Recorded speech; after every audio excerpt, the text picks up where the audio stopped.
Қанекей балалар, ана тілі өлеңін мұқият зер салып тыңдайық. Барлық тілді үйренерсің сен әлі, жігіт болып саналы. Қайда жүрсең өз еліңді ұмытпа, өз еліңнің туын көтер жоғары.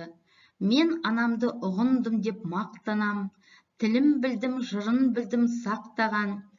Өз анасын сыйламаған пақырлар, отанында сыйлап көрген жоқ балам.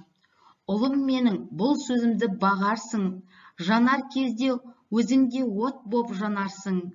Менің қазақ, жүрегімді ал, тілімді ұқ, ал басқасын өзің тауып аларсың.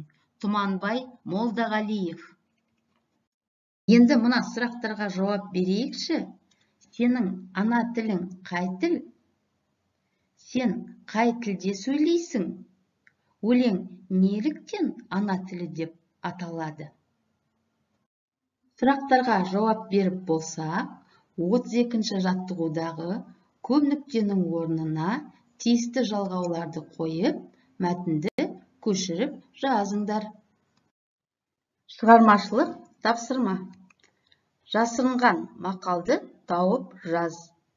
Бізге берілген фигуралар арқылы тор көздерді толтыр. Балалар, сабақтан алған білімдерімізді пысықтайық. Кім көп біледі? Ана тілі өлеңінің авторы кім? Түбір дегеніміз не? Қосымшалар нешеге бөлінеді? Жалғау дегеніміз не? Жұрнақ қандай қызмет атқарады?